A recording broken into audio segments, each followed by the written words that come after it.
The rain had just stopped when Maya Thompson parked her truck on the edge of the Great Smoky Mountains trail.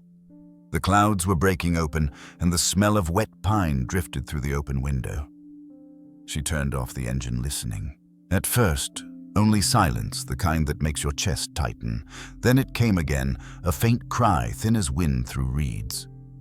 She knew that sound. It was not a bird, not a fox. It was the desperate rhythmic cry of a cub calling for his mother. Maya stepped out, grabbed her small pack, and began walking into the trees. She moved quietly, boots pressing softly into mud. The forest still shimmered with droplets. Every step released the scent of earth. She paused at a cluster of rhododendrons. The cry echoed again, closer this time, somewhere downhill near the stream. Her radio crackled. A fellow ranger's voice asked if she needed backup. Maya hesitated. "Not yet," she whispered. "I think it's just one. I'll keep my distance." Bears, especially black bears, were known to hide their young when startled. Sometimes the mother returned hours later. But this cry had the lonely pitch of something that had been echoing too long. She followed the sound until the slope dipped and the forest floor turned to moss. Then she saw movement under a fallen log. A flicker of brown fur, a tiny ear twitching. Maya crouched low. "Hey there, little one," she murmured. The cub froze. Finn, though he didn't have that name yet, was no bigger than a medium dog. His coat matted with leaves, his sides heaving fast. One paw was tangled in a vine, the other tucked under his chest. He looked at her eyes, black as ink, full of fear. The kind of fear that doesn't come from being alone for an hour. This was the fear of a creature who had seen something it could not forget. Maya knew that kind of look. She'd seen it in rescued deer foxes, even raccoons. She stayed still, waiting for him to make the first move. The forest waited with her. Minutes passed. A woodpecker knocked somewhere overhead.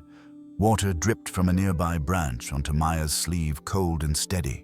When she finally shifted her weight, Finn hissed, not a growl, more like a whisper of warning. She didn't move closer. "You're safe," she said softly. "No one's going to hurt you." She placed a bit of apple near the log, then retreated several feet. The cub's nose twitched, but he didn't move. It was enough. Wildlife rescuers are trained for moments like this, the space between fear and trust. The best ones know that silence can say more than any coaxing. Maya had learned that the hard way years earlier, when she tried to rush a rescue and spooked a frightened fawn into running off a ledge. Since then, she had promised herself to listen first, act second. So she sat in the damp leaves and waited. As the light dimmed, she called the rescue center on her radio. "Found one cub, looks about 4 months old, no mother in sight." The reply crackled. "Copy that. We'll prepare intake." Maya ended the call and exhaled slowly. She knew the odds. A cub alone this young rarely survived long. Predators, exposure, starvation, it didn't take much. But she also knew that with the right care they could recover. The center had re-released 3 cubs last year, each one strong enough to face the wild again. That hope kept her still, watching heart steady. Finally, the cub moved, a small shuffle, then a low whine. He tugged his paw free and limped forward. The apple sat waiting. He sniffed it once, then retreated. Fear won that round. Maya didn't blame him. She stayed another half hour before backing away, leaving the apple and a trail of faint scent markers, her trick for guiding frightened animals towards safety. She set a motion trigger camera nearby, the kind used in wildlife photography, and returned to her truck under the slow lift of fog. Back at the rescue base, she replayed the sound from her recorder. The cry was sharper than before, echoing off the trees. "He's still calling," she said to herself. She couldn't sleep that night. She kept seeing the cub's eyes. Every rescuer knows this feeling, the tug between protocol and instinct. Sometimes the manual says wait, the heart says go. At dawn, she drove back. The apple was gone, but the cub was still there, curled against the log. No sign of the mother. Maya checked for tracks. Nothing fresh. She radioed the park office for clearance to capture. The reply came, Proceed carefully. She prepared the soft net, the transport crate, and a towel. The cub didn't resist, much too exhausted to fight. As she lifted him, he let out a single guttural cry that shook her more than she expected. It wasn't aggression, it was grief. In the truck, Maya kept the cabin quiet. No music, no talking, just the hum of the engine and the cub's breathing fast, shallow. She glanced at him through the rear mirror. His fur was slick with rain, his paws trembling. She whispered again, "You're safe now, little bear." He didn't believe her yet. Trust, she knew, would take time. At the center, the vet team met her by the intake gate. They moved efficiently. Check weight scan for injuries, clean the wound near his paw. Fleas clustered around his neck, but otherwise he was healthy. "No broken bones," Dr. Lee said, relief softening her voice. "He's just terrified."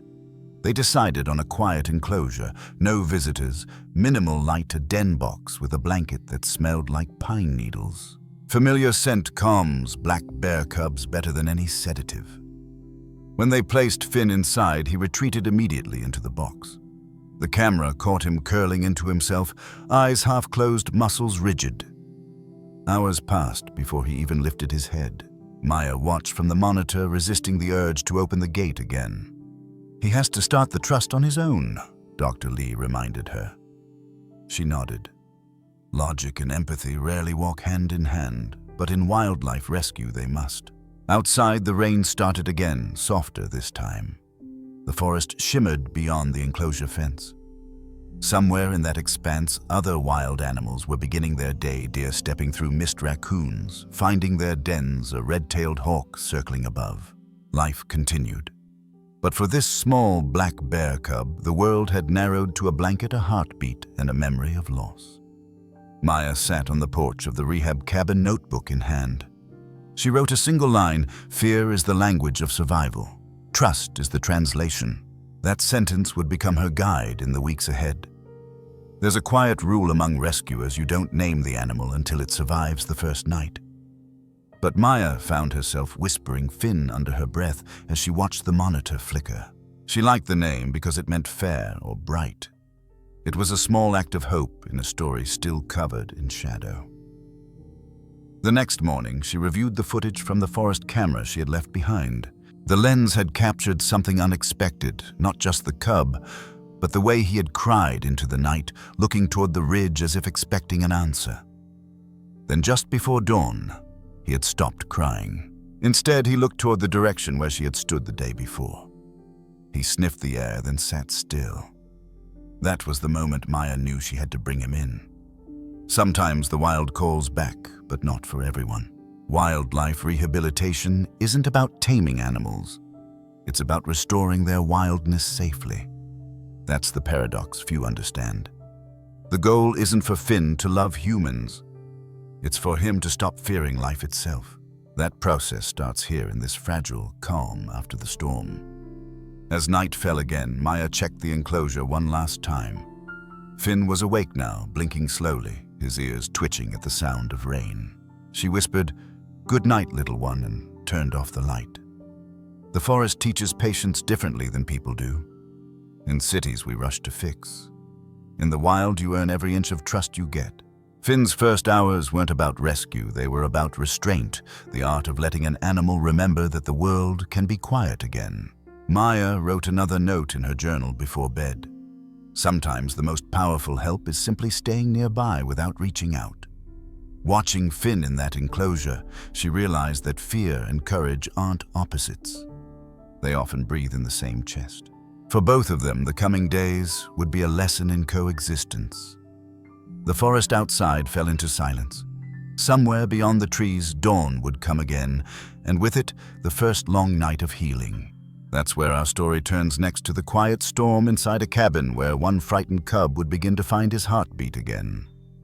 The wind picked up again, just before nightfall. It rattled the tin roof of the small rescue cabin, a rhythm that made every heartbeat inside match its uncertain tempo. The black bear cub Finn had barely moved all day. He stayed hidden inside the wooden den box, a faint tremor running through his fur whenever a door creaked or someone spoke too loudly. Maya kept her distance, but she never left the room. She sat at the far end, cross-legged on the floor, notebook open, pen still. Sometimes the best notes are made in silence. The rescue center's lights dimmed early. Only the soft red bulb above Finn's enclosure stayed on, casting a warm glow that mixed with the sound of rain sliding off the eaves. It was the kind of night where the forest seemed to hold its breath. Maya took a slow sip of coffee. "You'll sleep better if I stay quiet, huh?" she whispered. Finn didn't respond. He tucked his head further under the blanket, pretending to disappear. For a wild animal, that's the first instinct. If they can't see the world, maybe the world can't see them. She glanced at the clock. Midnight. Outside, a low thunder rolled over the mountains. The rescue dogs in the next room stirred, one giving a nervous whine. Maya stood, careful not to make the floorboards creak, and adjusted the temperature gauge near Finn's enclosure. She'd read that bear cubs this young lose body heat fast when they're frightened. Fear changes their breathing, lowers their core temperature, sometimes faster than cold itself. She remembered that from her training at the Wildlife Rescue Coalition years ago. Fear can make a cub colder than rain, her mentor had said.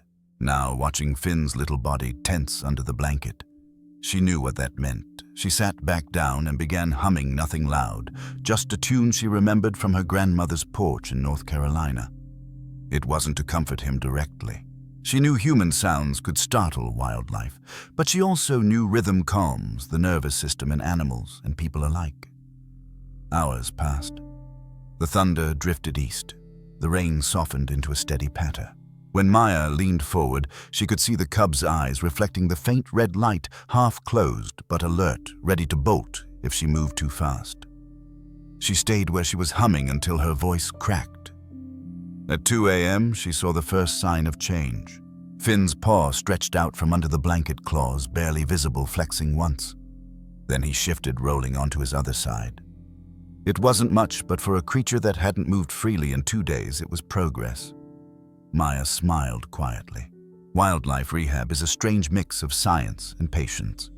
There are charts, feeding schedules, medical checks, but also these unmeasured moments when instinct replaces any formal plan. You can't rush trust. You can only make the space for it to appear. She wrote in her notebook, "First movement during sleep." The rain stopped, room calm, then paused, adding one more line. "He's listening now." When she looked back, Finn was watching her from inside the box. His nose twitched once. It wasn't curiosity exactly, more like a question he hadn't asked yet. She didn't move closer, but she whispered, "You're doing fine." In the quiet, Maya remembered the first animal she'd ever rescued, a black bear cub named Eli.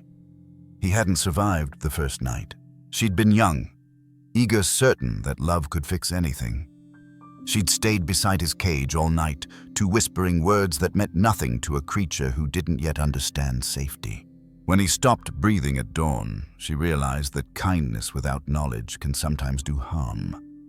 That loss had shaped the way she handled every rescue after. Tonight, as she watched Finn breathe, she felt that same ache rise, but it didn't crush her. It steadied her. This time, she murmured, "We'll do it right." Dr. Lee had left instructions on the counter, a small syringe of electrolyte mix, a note that read, "Offer only if alert. Don't force." Maya followed it carefully, crouching near the gate and sliding the shallow bowl just inside. The liquid glimmered in the red light.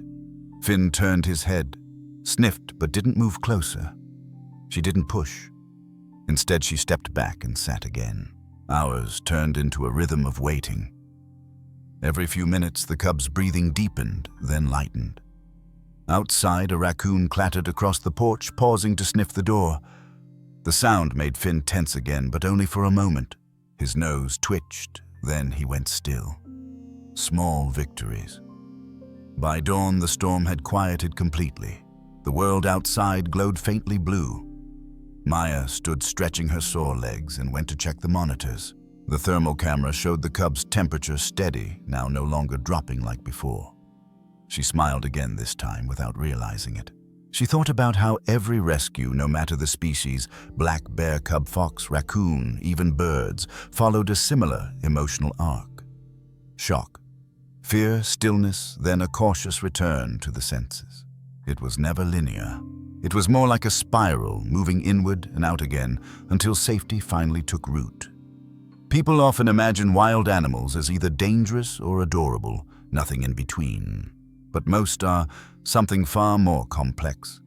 Afraid, alert, learning moment by moment whether the world deserves their trust. When the clock hit 6, Maya opened the back door and stepped outside. The forest was dripping with new light, each leaf shining. The smell of cedar filled the air. She walked to the fence and looked toward the tree line where mist still clung to the branches. Somewhere out there, Finn's mother might have walked once. Maybe she was still alive. Maybe not, Maya would never know. But what she did know was this nature doesn't rush healing. It only allows it. She returned to the cabin. Finn had shifted again, this time facing the gate. He watched her, not with fear, but with recognition.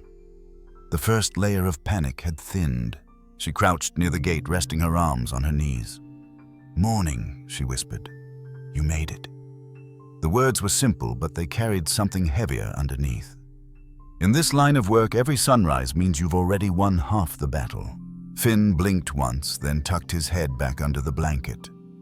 But not fully. This time, one eye stayed visible. Maya sat again, writing in her log, cautious awareness. No aggression.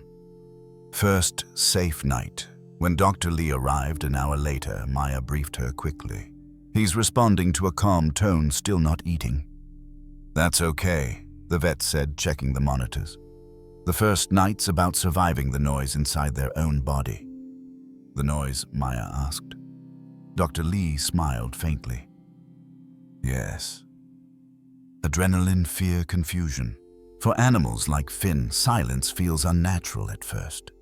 Once they realize nothing's chasing them, their system begins to reset." That explanation stuck with Maya. She thought of all the times she'd mistaken quiet for peace in her own life. Maybe fear leaves echoes in people too. Maybe healing in every species begins the same way, with enough silence to let the body remember safety. Later that morning, as the sun warmed the window panes, she tried again with the electrolyte bowl. This time, Finn sniffed, licked once, then drank slowly. It was almost imperceptible, the kind of moment that would look ordinary to anyone else. But to a rescuer, it was monumental, a small gesture that said, "I'm still here. I haven't given up." She turned off the red light and let natural light flood the room. His fur gleamed soft brown in the morning glow, lighter than she expected for a black bear cub. She made a note to check his lineage later. Black bears in the Smokies often have brown or cinnamon coats.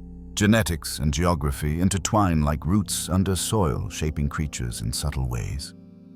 For a few minutes, she just watched him breathe.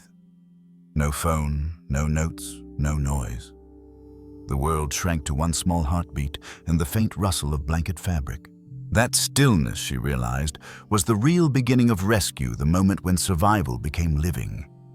The lesson was quiet, but undeniable care doesn't always look like action. Sometimes it's waiting, resisting the urge to fix what fear itself must untangle. As she cleaned up, Maya thought about how many people misunderstand wildlife rescue. They imagine it as dramatic chases or heroic saves. But the truth often looks like this one woman sitting through the night beside a creature too frightened to move, offering nothing but presence. She walked to the door, paused, and looked back. "You did good, Finn," she said softly. "Let's see what the morning brings." Outside, the sky cleared into soft gold. The forest stirred, awake birds calling, branches creaking, life starting over. In the distance, the stream murmured, the same one where she had first heard his cries. It felt like a loop closing quietly. Fear doesn't disappear when the danger ends, it fades in layers. The first layer always breaks at night, when the body finally learns it can rest again. Maya realized that every frightened creature, human or animal, needs one night, when the world doesn't demand anything of them. For Finn, this was that night. For her, it was a reminder of why she chose this work, not to save animals from the wild, but to guide them back to it without fear. As she watched Finn drift into his first peaceful sleep, a light breeze pushed open the window just enough for the forest's scent to fill the room. Pine rain earth and something sweeter, almost hopeful. The morning would bring new sounds, footsteps, distant calls, other animals stirring near the sanctuary. And soon, Finn would not be alone in his recovery. The next chapter of his journey was already on its way, padded feet and curious eyes pressing against the boundary of his small world. That's where we go next, to the strange, unexpected friendship that would teach him how to live again. The morning after the storm, the forest looked untouched, as if it had never known thunder. Dew clung to every blade of grass, and the scent of pine rolled in through the open windows of the rescue center. But inside, the air still carried tension, the kind that lingers after something breaks, even when it looks whole again. Finn hadn't eaten much. He licked water from the bowl, but refused the berries Maya had placed nearby. When she stepped too close, he pressed himself against the wall, heart hammering beneath his fur. His fear wasn't a reaction, it was a memory. Dr. Lee entered quietly, clipboard in hand. "Any progress?" "Not yet," Maya said. "He's alert, but he freezes every time someone moves." Dr. Lee nodded. Classic trauma response. His system stuck in survival mode. That phrase, survival mode, was one Maya had heard countless times in wildlife rescue, yet it never stopped carrying weight. It meant the animal wasn't living in the present moment, but trapped inside whatever had terrified it last. Most people think wild animals fear humans instinctively, but that isn't entirely true. Black bear cubs, especially those under a year old, are curious by nature. They mimic their mothers, exploring scents, poking their noses where they shouldn't. When that natural curiosity is replaced by absolute terror, something significant has happened.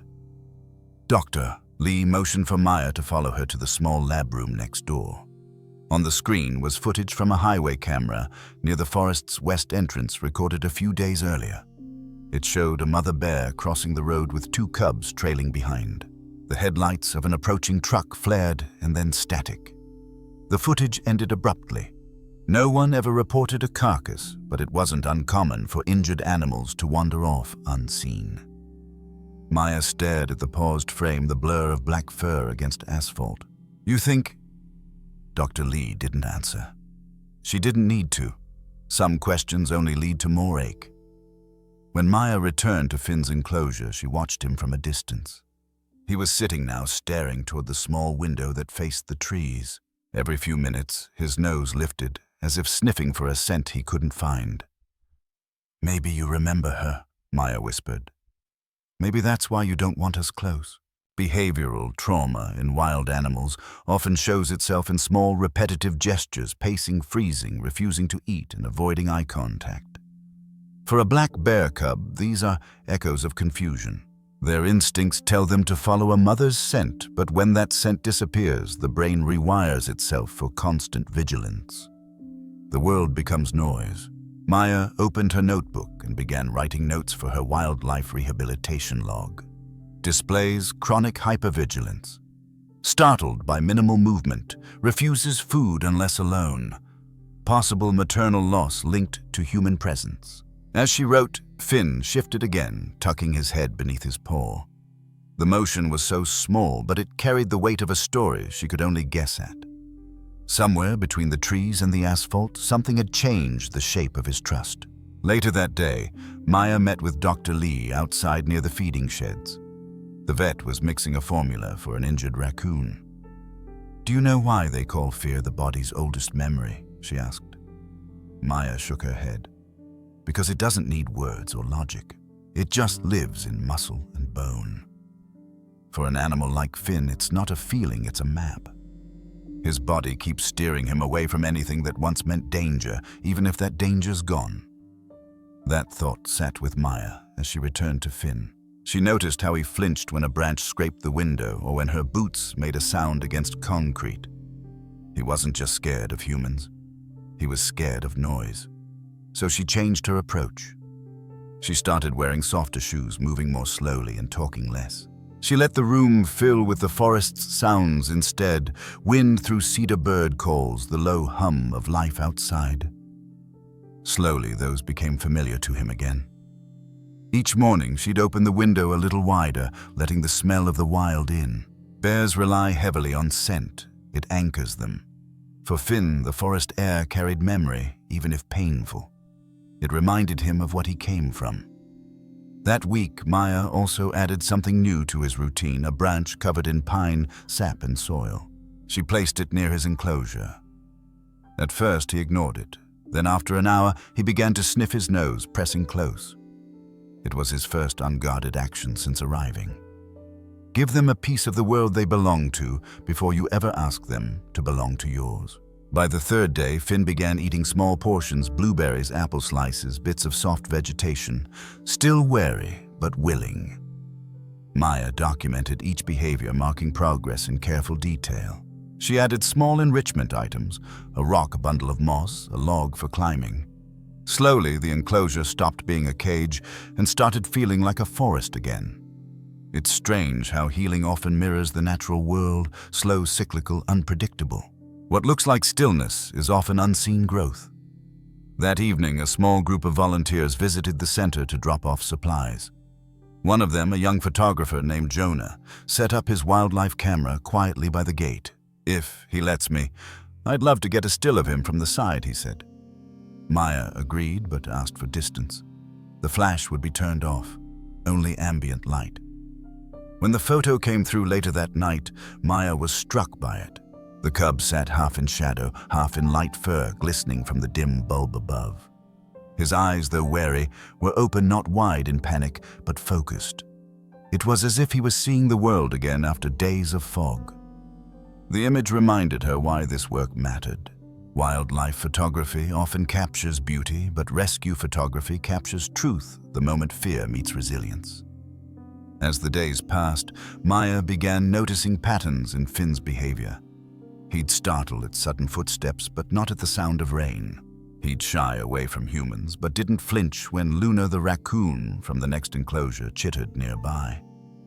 Fear has hierarchy, she thought. He's learning which noises mean danger and which mean life. She started timing her feedings to the rhythm of the forest. Morning light, afternoon calm, dusk silence. Animals rate consistency better than comfort. It's what tells them they're safe. Still, there were setbacks. One afternoon, when a truck backfired near the property, Finn bolted into the corner of his den box, trembling for nearly an hour. Maya sat outside the enclosure until he calmed, speaking barely above a whisper. "It's all right, Finn. It's just sound, not danger." But she could tell he didn't believe her yet. That night, she called her mentor, an old wildlife biologist named Robert Kane, who had rehabilitated over 30 black bears in his career. "He's progressing," she said, "but he keeps freezing when there's a loud noise, even my voice sometimes." "That's not unusual," Robert replied. "You know what fear does to the brain, right? It builds shortcuts. The animal doesn't process the difference between a gunshot and a slammed door. Everything becomes a threat until repetition proves otherwise. So what do? "You keep showing up," he said simply. Same time, same tone, same kindness. Fear rewires slowly, but it does rewire. Just make sure you never reward panic. Reward calm. The advice sounded simple, but in practice it required patience that few people had. Maya made it her daily ritual. Same greetings, same feeding routine, same slow movements. Within a week, Finn began sniffing toward her voice instead of backing away. It wasn't trust yet, but it was curiosity, the fragile bridge between fear and faith. One morning, while replacing his water bowl, she accidentally dropped the metal scoop. The sharp clang froze him instantly. Instead of rushing to fix it, she stayed still, breathing evenly. A minute passed, then another. Finally, Finn uncurled and glanced at her again. That was the lesson. Trust wasn't about perfection. It was about showing steadiness in imperfection. Maya noted it down. Fear fades when it meets predictability. By the 10th day, Finn began venturing to the front of the enclosure when she arrived. Sometimes he'd sniff the air, his ears perked, his body relaxed. He still wouldn't let her touch him, but he no longer hid. And for Maya, that was enough. Each rescued black bear cub carries a different story, but most follow the same emotional map. Isolation, fear, cautious, reawakening. It's the same pattern seen in countless forest animals. Wolves, foxes, raccoons, each wired by instinct to survive, first trust later. But trust, once earned, transforms everything. Fear isn't the enemy in rescue work, it's information. It tells you where the wounds are, even when they can't be seen. That night, before leaving the cabin, Maya turned off the lights and watched Finn settle into his blanket. The moonlight slipped through the window, touching the edge of his fur. She whispered, "Good night, brave one." As she stepped outside, she felt the forest breathing again, steady, alive, waiting. People often see wildlife rescue as saving animals from danger. But sometimes it's about saving them from memory. Fear lingers longer than injury. It teaches survival, but it also traps. Helping an animal unlearn is the quietest form of healing. Maya looked toward the enclosures down the path where soft rustles signaled the other residents waking. Luna's curious face peered through the bars, eyes glinting. She'd soon play an unexpected role in Finn's progress. The night air grew cool as Maya walked back to the cabin. Behind her, the sanctuary hummed softly, one heartbeat at a time, rebuilding trust in the dark. Tomorrow, something new would happen the first time Finn wouldn't be alone. The days grew warmer, and with the changing air came a shift Maya hadn't planned for. Finn's progress had stalled. He was eating, sleeping, breathing steadily, but his eyes still held the same distance. He stayed at the back of the enclosure, even when she entered with food. She could feel the invisible line he had drawn this far. "No closer, Doctor." Lee suggested patience, but Maya already knew patience was a thin blanket when you wanted connection.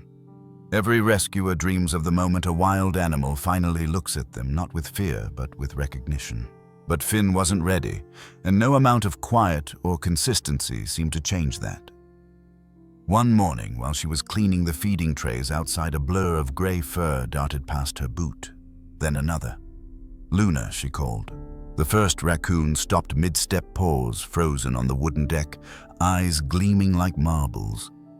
Behind her came Birch, slightly heavier, always trailing just a beat behind. The two raccoons had been at the sanctuary for months, released from medical rehab, but not yet reintroduced to the forest. They had a habit of wandering the property like mischievous interns, never quite helpful, never quite in the way. "Back to your pen," Maya said, pointing toward their enclosure. Luna ignored her and scurried straight toward Finn's gate. Inside, Finn had lifted his head alert. His ears twitched. He watched as Luna pressed both paws against the wire mesh and sniffed loudly. Birch followed nose to the ground, tail flicking with curiosity. Maya froze. She expected Finn to retreat, to snarl, to tuck himself away like always. Instead, he stayed still, watching, assessing. The raccoons were close enough now that their whiskers nearly touched through the wire. Luna let out a low, chittering sound, the kind raccoons make when curious but unthreatened. Birch pawed the dirt, then stood on hind legs to peer in. Finn's nostrils flared. He didn't move back. He didn't growl. He simply watched. Maya lowered her voice. "Well, that's new. It was more than new, it was a breakthrough. For weeks, Finn had treated every living thing as a threat. But animals, unlike humans, often recognize trust before words ever enter the picture. Luna and Birch weren't careful. They simply were. Their natural chaos was exactly what Finn needed. For the next hour, the raccoons stayed by his gate. They dug in the dirt, splashed in the water bowl, and played with the latch. Finn didn't join, but he didn't hide either. His head followed every movement, eyes flicking between them and Maya, as if recalibrating what safety looked like. That night, Maya replayed the footage from the outdoor camera. The image was grainy but clear enough. Two raccoons, fearless and curious, circling a silent bear cub until curiosity became calm. The corners of Maya's mouth lifted. "Therapy. Raccoon style," she murmured. The next morning, she let Luna and Birch roam near Finn's enclosure again, supervised this time. It became a routine. They'd explore for a while, wander off and return. Each day, Finn seemed less tense. Once Luna even dropped a twig through the wire, and Finn pawed it back. The smallest gesture, but in animal language, that's a conversation. In wildlife rehabilitation, peer species play a critical role in emotional recovery. A solitary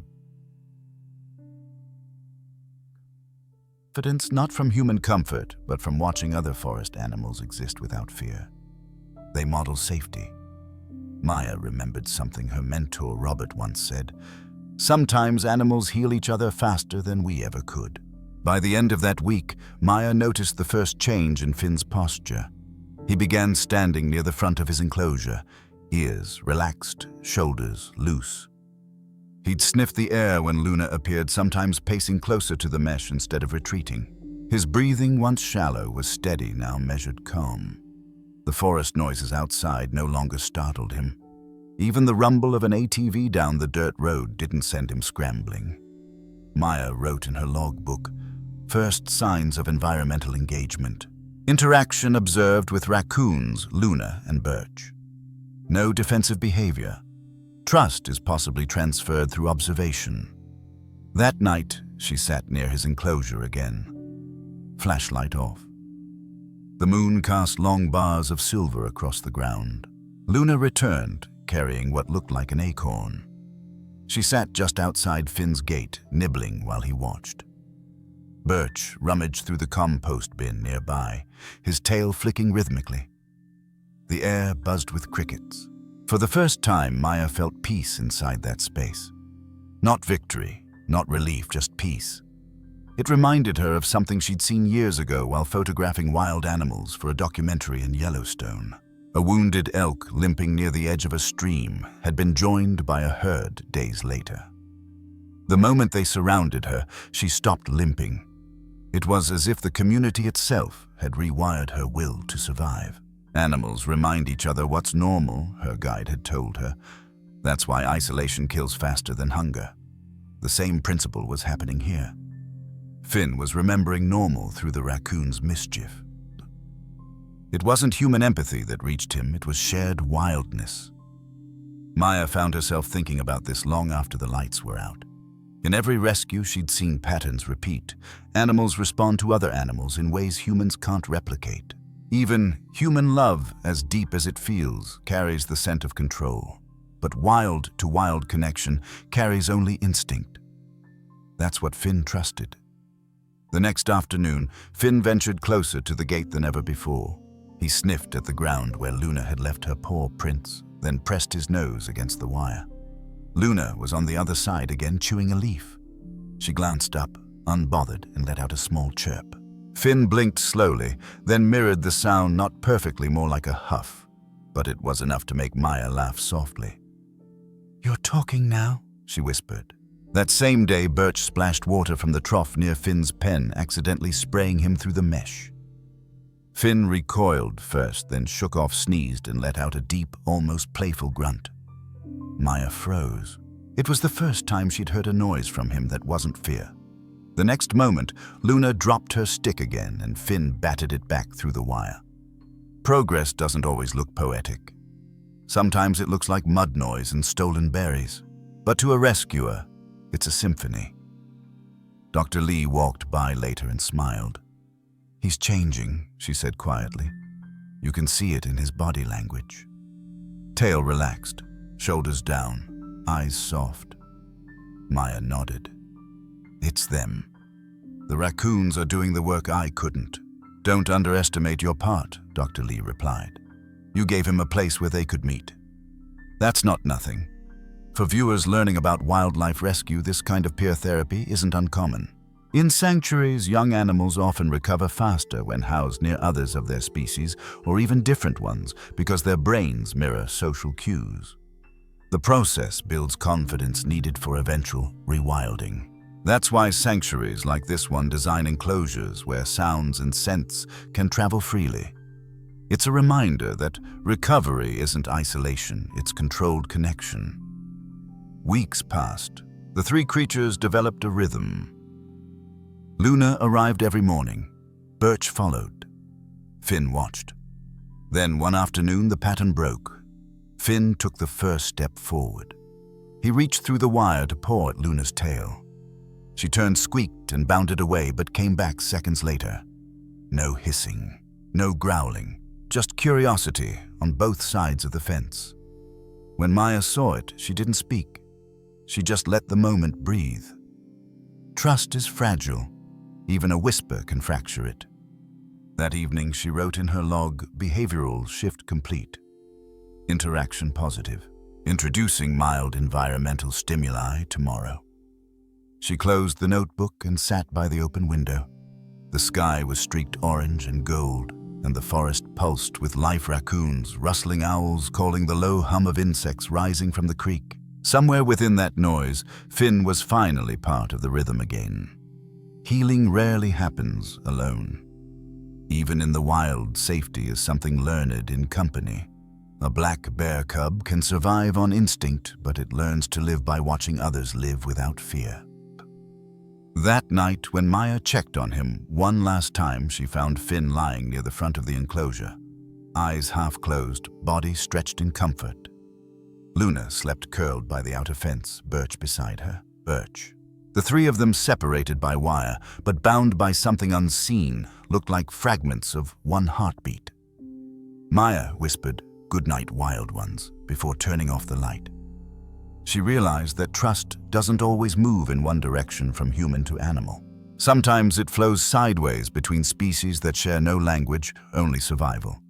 That's what makes the wild remarkable. It remembers how to heal itself if given the chance. Over the next week, Maya began planning Finn's gradual rewilding schedule.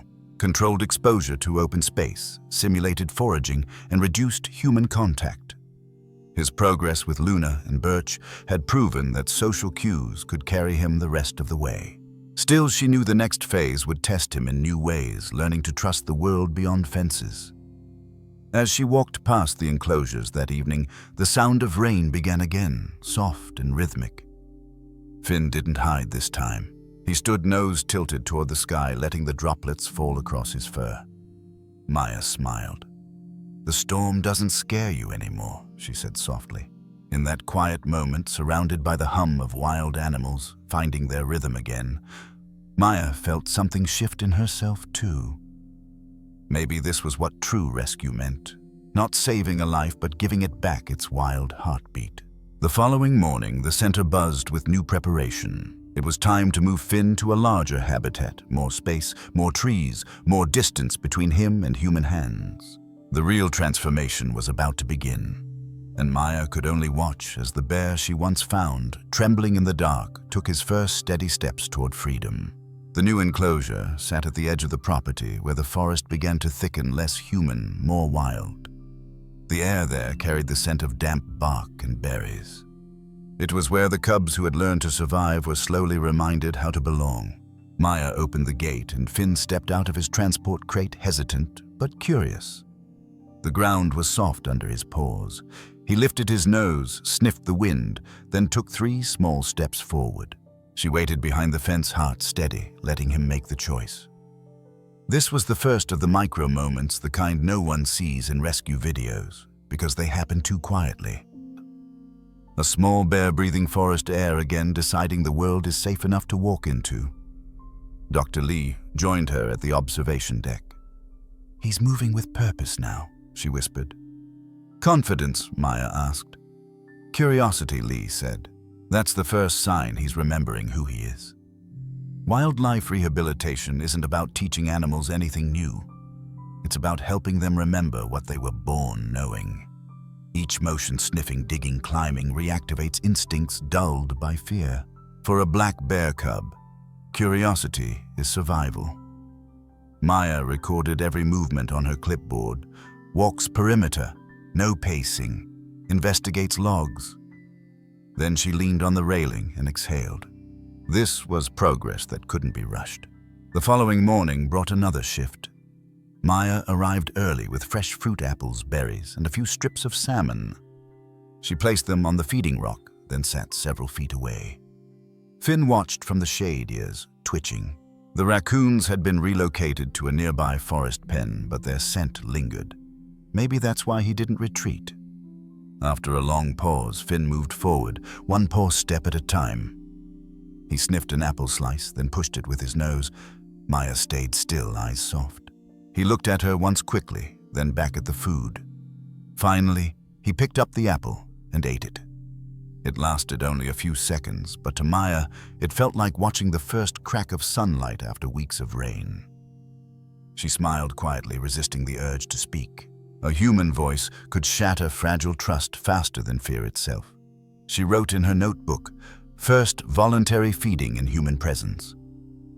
That evening, she replayed the footage frame by frame. There it was. The glance the moment his eyes flicked toward her without panic. To most, it would seem insignificant, but rescuers live for moments like that. Progress rarely arrives in leaps. It arrives in inches. Over the next week, Maya built a routine. Same time, same tone, same rhythm. Bears, like most forest animals, thrive on predictability. She'd arrive each morning, call softly, place the food, and wait. Finn began approaching sooner each day. Sometimes he'd pause halfway, sniffing, deciding. Other times he'd walk straight to the rock. One afternoon she tried something new. She took a single blueberry, rolled it gently across the ground toward him. It stopped near his paw. Finn blinked, unsure. Then he leaned down, sniffed, and slowly ate it. Maya exhaled. "Good boy," she whispered, without thinking. It was such a small thing a berry shared between fear and faith. But it was the first interaction initiated by him, not her. Behaviorists call this voluntary engagement, the point where an animal begins to rewrite its internal script. For Finn, that meant learning that not every movement, not every sound, meant harm. Maya logged it carefully. First hand-fed interaction, no defensive response. The next day, she tested consistency. She repeated the action, rolled. The blueberry stepped back. This time, he didn't hesitate. Then she tried again with a piece of salmon. He sniffed it, grunted softly, then took it from her glove. "Doctor," Lee watched from a distance. "He's associating your presence with calm, not fear. That's textbook conditioning done right. It wasn't just food that bridged the distance. It was rhythm, same voice, same stillness, same patience. Each interaction lasted seconds, but left ripples that carried through the day." Finn began exploring more. He climbed the fallen log, tested his claws on bark, and splashed in the small pond. He no longer froze at every sound. The sanctuary staff started calling him the silent miracle. At night, Maya reviewed her notes. Each line told a story. Steady eye contact, 3 seconds. First, paw dip in water. No reaction to wind noise. She smiled, reading them, aware that each note represented a heartbeat of progress. Wildlife rehabilitation often looks mundane to outsiders. Feeding schedules, cleaning, watching, waiting. But beneath that monotony lies the subtle dance between instinct and fear, one that demands attention to every breath, every twitch, every glance. Maya remembered a story Robert once told her, a grizzly cub he'd rehabilitated years ago in Alaska. "She never let me touch her," he'd said, "but one day she stopped running when I entered the pen." That was her way of saying thank you. Now, watching Finn rest near the tree stump without hiding, Maya understood exactly what he meant. Trust doesn't bloom in grand gestures. It appears in quiet repetition. A soft voice at the same hour, the same hand that never forces, the same eyes that never demand. By the second week, the transformation became visible even to the untrained eye. His coat shone again. His steps grew confident. He began scent-marking logs, an instinctive claim of territory. That was the sign Maya had waited for. He was no longer acting like a guest in this place. He was becoming part of it. Sometimes she'd catch him standing on hind legs, sniffing the breeze, scanning the tree line like he could already sense the wild beyond the fence. Those were the moments that filled her with both pride and ache. She knew what they meant. The closer he grew to the world, the closer he came to leaving hers. One evening, after the others had gone, Maya stayed to observe at dusk. Fireflies flickered through the trees. The air was heavy with summer rain. She sat quietly as Finn moved near the gate, sniffing the bars, making a low humming sound deep in his chest, a bear's way of self-soothing. She spoke softly. "You remember the forest now, don't you?" He didn't answer, of course, but he didn't retreat either. He simply lay down near the fence, the same spot where the raccoons had once sat. The air between them was still full of unspoken things. The next day brought another micro moment. Maya dropped a metal bucket by accident. The clatter echoed through the trees. She froze, bracing for his reaction. Finn startled but didn't run. Instead, he looked up, huffed, then resumed eating.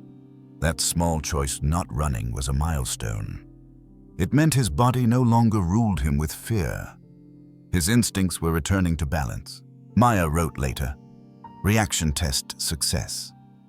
Startle recovery is immediate. Every species has a threshold, the point where learned fear gives way to remembered instinct. Reaching that threshold is the heart of wildlife rescue. It's where biology meets faith. Fear. Suppression in rescued black bears follows predictable stages. Hypervigilance, exploration, cautious engagement, and finally, habituation. Each stage can take weeks depending on the cub's age and past trauma. Maya had read it in every manual, but now she was watching it unfold in real time. In her nightly report, she wrote a different kind of note. Today I learned that courage isn't loud. It's quiet enough to hear your own heartbeat while you try again. She closed the notebook and turned off the lamp. Outside, Finn shifted in his sleep, snoring softly. The forest hummed around him. Maya realized something profound in that silenced trust wasn't a gift she gave him. It was one he gave her. Each time he stepped closer, he was teaching her how to wait without expectation. The next morning brought the most surprising moment yet. As Maya set down his breakfast, she felt a gentle brush against her boot. She froze. Finn had approached quietly, nose low, sniffing the cuff of her pant leg. For a second, everything stopped: the breeze, the insects, her breath. Then he backed away unhurried and began to eat. That touch lasted less than 2 seconds, but it would stay with her forever. She didn't tell anyone right away. Some moments are too sacred for words. She just stood there afterward, letting the emotion settle. That was the day she stopped thinking of him as frightened. From then on, she called him resilient. Healing isn't about forgetting fear. It's about remembering that you can survive it. That evening, Dr. Lee came by to evaluate Finn's next phase. He's ready for environmental expansion, she said. We'll start partial isolation soon to prepare him for full release. Maya nodded. He's earned it. But her voice was quieter than usual. As they walked back toward the office, Maya looked over her shoulder one last time. Finn was climbing the log again. Paws steady, eyes bright. He paused at the top, looked toward the open woods, then down at her. It wasn't dependence, it was acknowledgement. The next chapter would demand more distance. Maya would have to step back so the wild could step in. The routines, the gentle voices, the shared moments, all of it would give way to silence again, but not the same silence as before. This one carried peace, not fear. And soon that silence would be broken by something new. The sounds of preparation, of growth of a bear finally strong enough to return home. By late summer, Finn's days began to settle into a rhythm. Routine, Maya knew, was what turned fragile trust into stability. For a wild animal, learning to heal structure wasn't a cage, it was a map back to freedom. The mornings always started the same way. The forest was still blue with dawn when Maya arrived, moving quietly down the gravel path that led to the upper enclosures. She carried her clipboard and a small container of food, fresh berries, nuts, and the occasional treat. Finn was already awake, pacing the far side of the pen, nose in the wind. "Morning, big guy," she said softly, her voice even. Routine meant using the same words at the same hour.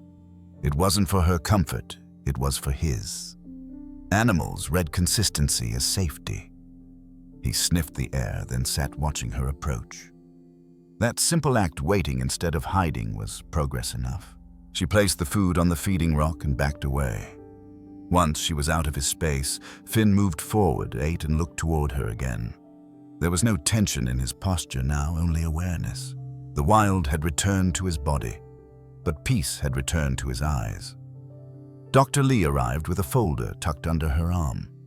"Today we start enrichment protocol," she said. "Let's make him work for his meals." Maya smiled. Back to bear school. Enrichment is a core part of wildlife rehabilitation. It replaces human dependency with natural challenge. For black bears, that means problem-solving, scent tracking, and foraging practice. Without it, even a healthy cub can lose its survival instinct. They began simply. Maya hid the food under logs inside hollow stumps beneath piles of leaves. The idea was to engage Finn's natural curiosity. At first, he seemed confused. He sniffed the air, pawed the dirt, and looked toward her for clues. She said nothing, only waited. Within minutes, his nose led him to the log. He tipped it over, found the berries, and started to eat. "There you go," Maya murmured. "Figure it out yourself." It wasn't just a feeding game, it was neural repair in motion. Every successful foraging action rebuilt parts of his brain that fear had shut down. Behaviorists called it positive rewilding. Over the following days, Finn learned faster. Each morning, the puzzles became harder. Food hidden higher, deeper in more complex spaces. He climbed, dug, and broke branches. His claws grew stronger, his movements more deliberate. Maya kept detailed notes. Exhibited foraging instinct after 2.3 minutes. Located scent without guidance. Increasing confidence observed. These weren't just observations. They were proof that nature still lived inside him. By afternoon, Maya would introduce new scents to his habitat: pine resin, fish oil, crushed mint leaves. Bears depend heavily on scent to map their environment. Exposing Finn to diverse smells prepared him for life beyond the fence. Sometimes she'd rub the scents on tree bark or sprinkle them near water bowls. His reaction was immediate. He'd circle the area, huff softly, and roll in the scent as if trying to claim it. That's territory behavior, Dr. Lee noted, watching from the observation post. He's remembering what ownership feels like. Healing for a wild animal isn't comfort, it's capability. The goal isn't to make them feel safe with humans, it's to remind them how to survive without us. One afternoon, Maya introduced a new challenge, a hollow log filled with fish pieces and sealed at one end. Finn sniffed it, then began clawing and rolling it. The log rocked back and forth, spilling a few pieces. He grunted in satisfaction. "Smart boy," Maya whispered. A pattern began to emerge. Each time he succeeded, his movements became smoother, more confident. Every solved problem etched a new layer of strength. Sometimes she'd record short clips for the sanctuary's educational series. "This is how we rebuild instinct," she'd narrate softly. "Structure keeps fear from spreading. Wild animals need tasks, not pity." Her audience, teachers, wildlife enthusiasts, students, often wrote back, thanking her for showing the process instead of just the result. Most people only see the release day, never the hundreds of hours that come before. The next challenge was water adaptation. The sanctuary had a shallow stream running through the forest section. Black bears are strong swimmers, but trauma can make even water seem threatening. On the first day, Finn approached cautiously, sniffing the surface. He touched it once with his paw, then backed away. Maya didn't intervene. The second day, he splashed it. The third day, he waded in chest deep. Progress in motion. Every evening, Maya would sit near the enclosure and listen to the sounds of the forest blending with the sanctuary's hum, the rustle of raccoons, the distant hoot of owls, Finn's quiet huffs as he foraged. Those sounds had replaced fear's silence. One night, a thunderstorm rolled in. The wind carried the scent of ozone and rain began to fall hard against the roof. Maya braced herself, expecting panic. Instead, Finn lifted his head, sniffed the rain, and went on chewing his food. The noise didn't trigger him anymore. His body remembered that storms were part of the world, not a threat. Maya smiled to herself, realizing how far they'd come from that first night. Later, when the rain softened, she wrote in her log, "Fear reflex neutralized. Environmental acceptance achieved." Dr. Lee often reminded her that rehabilitation success isn't measured by affection, but by distance. The more independent Finn became, the better their work had been. They began reducing direct interaction. Feeding was done through shoots, observation from afar. No more talking, no more shared moments through the fence. It felt strange to Maya, like stepping out of a story she'd spent months writing. But she knew this was the only way the ending could be real. Sometimes after finishing the routine, she'd walk the boundary trail and spot him climbing a tree or rolling in leaves. He didn't look for her anymore, and that absence filled her with bittersweet pride. Many people think wild animal rescue is about building bonds. In truth, it's about breaking dependency.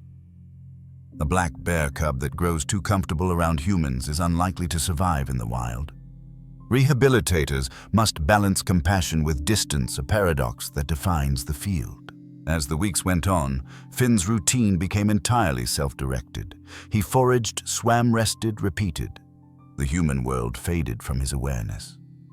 Maya began preparing for his pre-release evaluation waistcoat condition response to stimuli. Everything pointed to readiness. One morning, Dr. Lee joined her with a smile. He's passed every benchmark.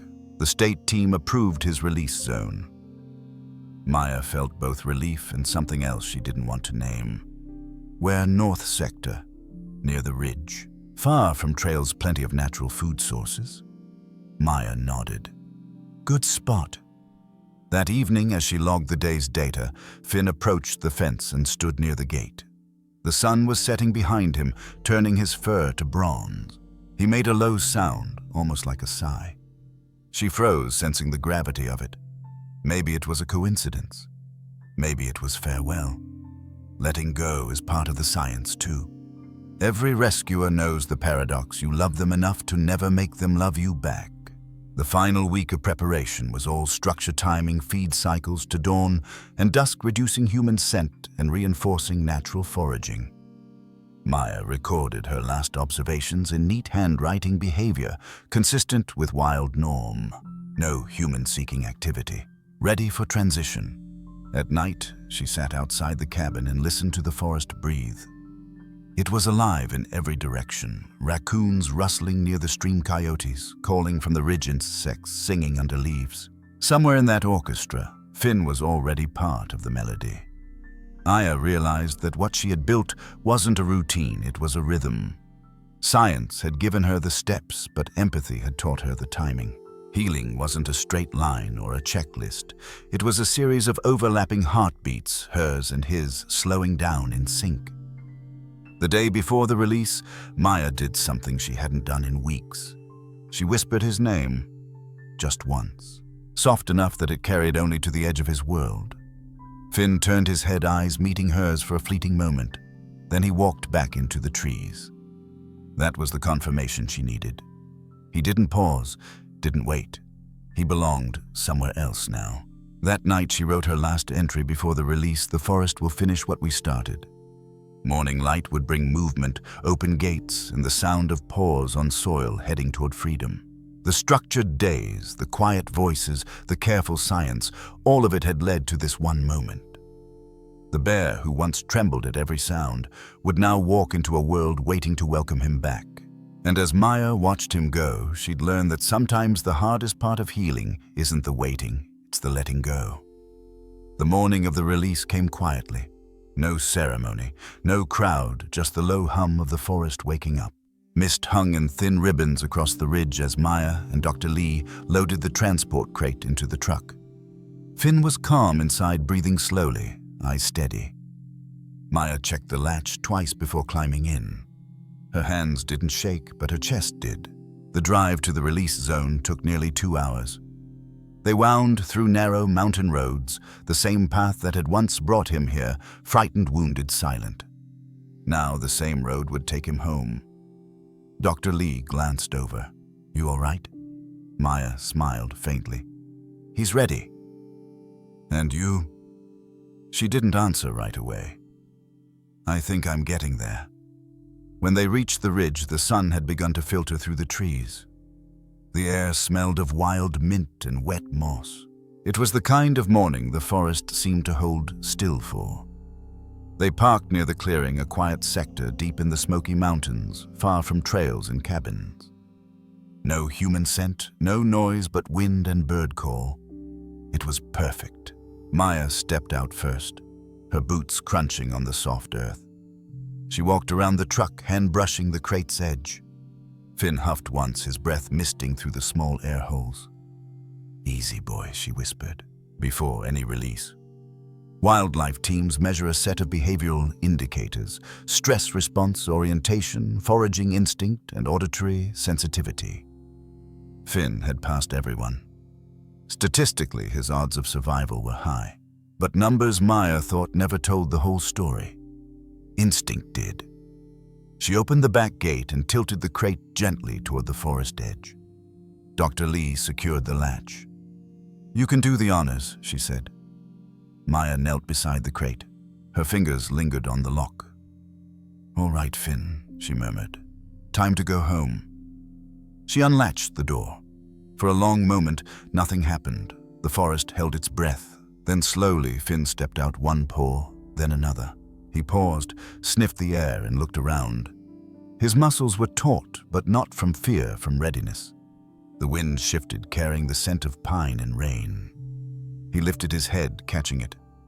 Maya stayed still, watching. After a few seconds, Finn walked forward. No hesitation, no glance back. Just motion, the kind that belongs only to something wild, reclaiming its space.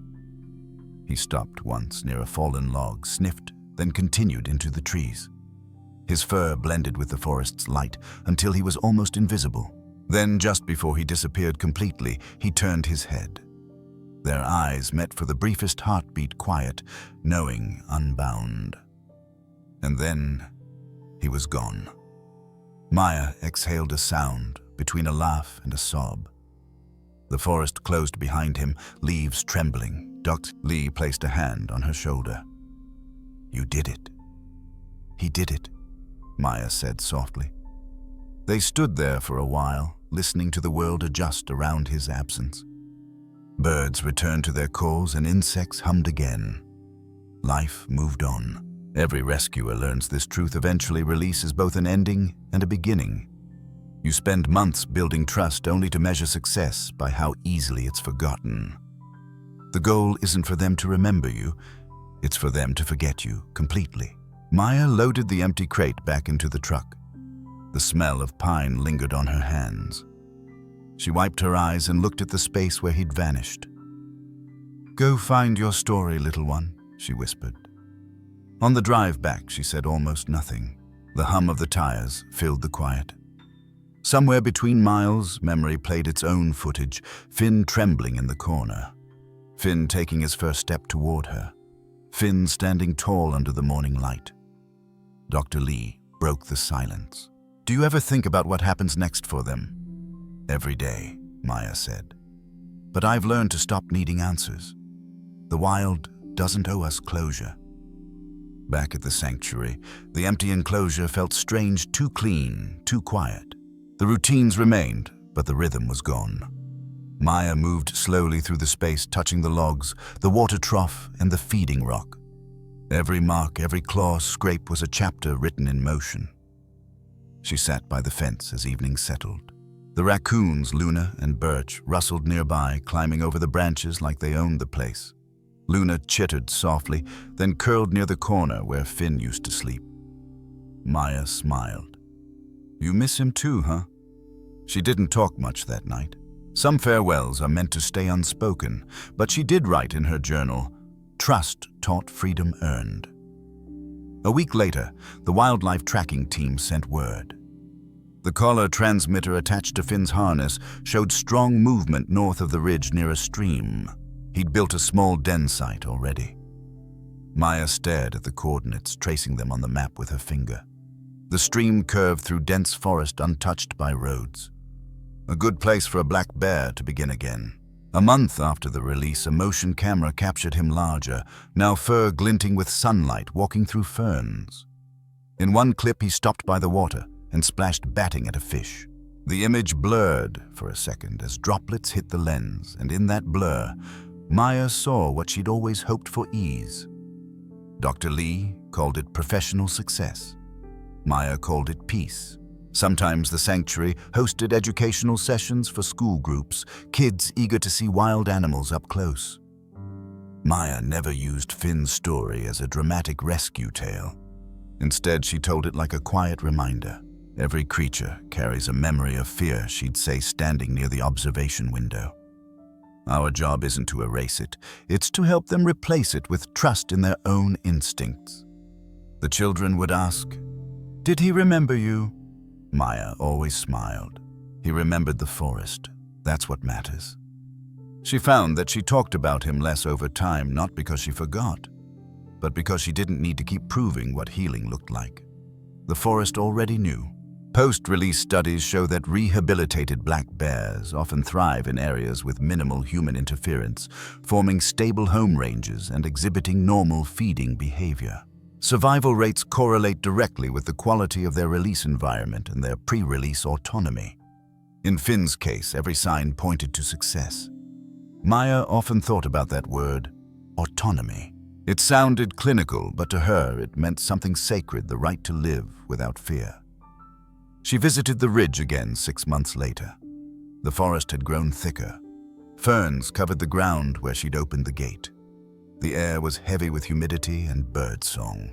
She walked to the same spot and sat quietly. The wind carried faint sounds, branches moving, maybe a distant huff, but she didn't turn. Some mysteries are best left untouched. She realized then that release wasn't really about setting them free. It was about setting yourself free from the need to hold on. Every animal she'd ever helped carried a fragment of her heart into the world, and that was enough. On her way back down the trail, Maya saw something small and brown dart across the path, a young raccoon, likely one of Luna's offspring. It stopped, stared at her for a second, then disappeared into the brush. Life kept circling forward, always returning, never repeating. That night she sat on the porch of the cabin, the sanctuary lights glowing softly behind her. The forest stretched endlessly ahead. She thought about Finn, somewhere out there, padding through ferns, maybe climbing trees, maybe sleeping near the stream. She smiled, a mix of sadness and gratitude. "You made it," she whispered into the dark. "You're home." The stars blinked faintly above the ridge. Somewhere in the distance, an owl called. Freedom isn't the absence of fear, it's the presence of choice. Finn had found his choice, and Maya had learned hers, to keep opening gates even when it hurt. Before turning in, she wrote one final note in the release file. Subject Finn. Status thriving. Behavior normal. Outcome wild. Then, beneath it, in smaller handwriting, sometimes love means not being part of the ending. She closed the folder and placed it on the stack of completed cases. Another life returned, another circle closed. The sanctuary would wake early tomorrow. New arrivals, new rescues, new stories waiting to unfold.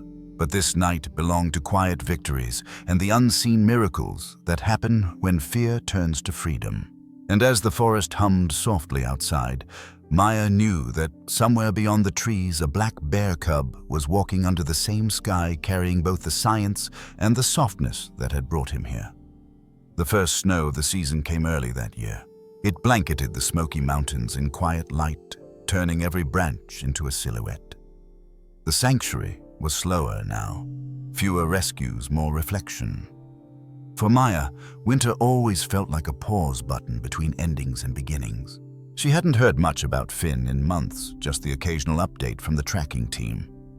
His signal showed him moving deeper into the northern ridge, establishing a stable range. He was healthy, solitary, thriving. Every time his coordinates appeared on her screen, she smiled, a small dot of wild independence pulsing on a digital map. One evening after the last feed rounds, she walked up the same ridge where she had opened his gate. The snow crunched under her boots, crisp and rhythmic. The forest was still except for the faint drip of melting ice. She stopped by the clearing now, overgrown with brush and saplings. It looked different yet familiar, like a memory half dreamed. Maya stood quietly, letting her breath form soft clouds in the air. Somewhere out there, Finn was part of this same silence. She didn't need to see him to feel his presence. The forest had its own way of keeping connections invisible but intact. For months, she'd been thinking about what trust truly meant. In the beginning, she thought it was about closeness, the moment a scared creature lets you touch it, feed it, calm it. But now, standing here, she realized trust was the opposite. It was a distance, the space you build between fear and freedom, and the courage to let that space stay open. Back at the sanctuary, the younger volunteers were preparing for the next rehabilitation season. Maya joined them, checking enclosures, fixing locks, sorting medical supplies. Every action felt familiar, rhythmic grounding. "We've got 2 new black bear cubs coming in next week," one of them said. Maya nodded, half smiling. "Then we start again." That was the beauty of it, the endless loop of rescue, rebuild, release. Every animal brought new lessons. Some left scars, others left hope, but all left something worth carrying forward. Later that night, she sat at her desk, writing a post for the sanctuary's journal. Her fingers hovered over the keyboard for a long time before she began, "A year ago today. A frightened black bear cub named Finn walked into our lives. He wouldn't let anyone near him. He refused food, hid from light, flinched at sound.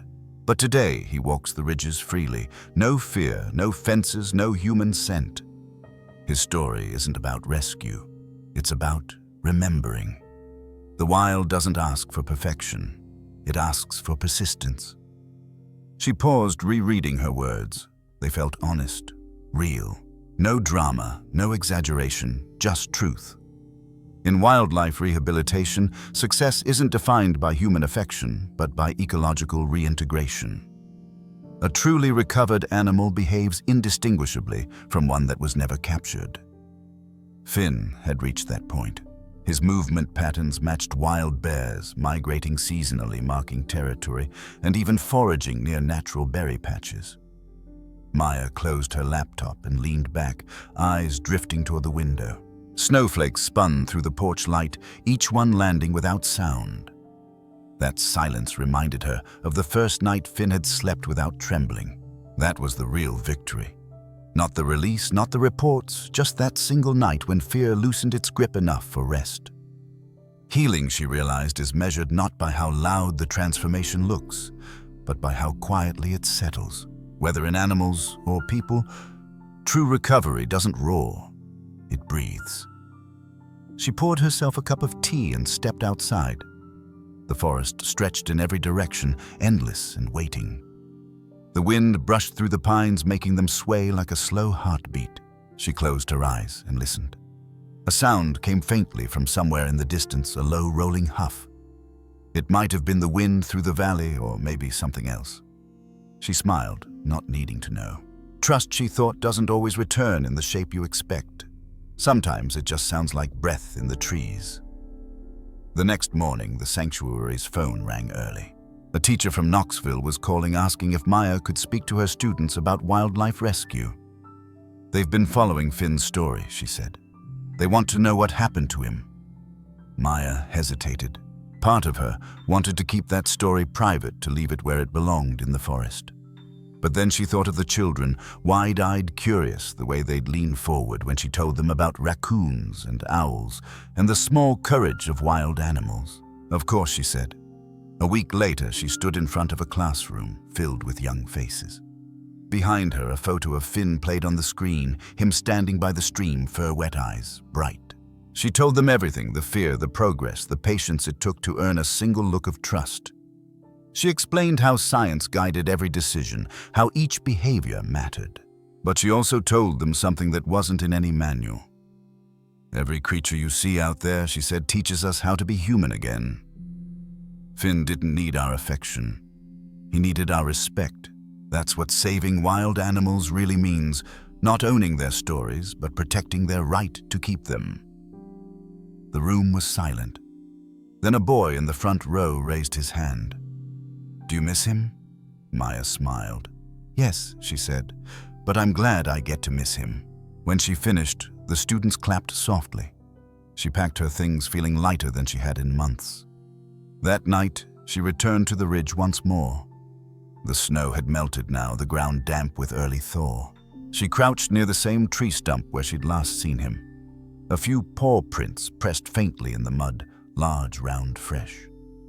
She traced one with her glove heart, swelling with quiet gratitude. For a long time, she stayed there, watching the light change through the branches. It was the same forest, but it felt different now, alive, not just with animals, but with meaning. She realized that every creature she'd helped had also been helping her learn something she didn't know she needed, that peace doesn't come from control, but from letting go. As she stood to leave, a breeze carried through the valley, scattering leaves and whispering through the tall pines. It almost sounded like breath again, soft and sure. In that moment, Maya understood that her work wasn't just about saving wildlife. It was about remembering humanity's place inside the wild, not above it. The bears, raccoons, foxes, they didn't owe her gratitude. They offered something better perspective. Back at the sanctuary, she posted the last entry on the organization's page. Every creature carries its own story, and not all of them are meant for us to finish. Finn's chapter reminds us that fear can turn to trust, and trust can lead back to freedom. If you've ever felt small, lost, or afraid, remember even the wildest hearts can heal when given time and space. We are not here to tame the wild, we are here to protect it. She clicked publish and I back. Outside, the forest sang softly with crickets and wind. In every life, animal or human, there comes a moment when you must step beyond fear. Healing is never about going back to what you were. It's about becoming something new, unafraid of the silence that once scared you. The camera would fade out here, the soft light of dusk spilling across the sanctuary. Maya's silhouette framed against the trees. No music at first, just the sound of the wind moving through the leaves, the same rhythm that had carried this story from beginning to end. And then her voice steady, kind, unhurried. Every story like Finn's reminds us that compassion isn't weakness, it's the bridge between worlds. If his journey meant something to you, if it made you look at wild animals with new eyes, maybe take a moment to look at yourself too. Ask where your own fear still hides, what gate you're afraid to open. Because trust, real trust, starts when we stop running from what scares us and start listening instead. The screen would fade slowly to the outline of the forest, soft light glinting through pine needles. Then her voice again, lighter now, carrying a smile. And if you believe in giving wild animals a second chance and seeing fear turn to freedom, then stay with us.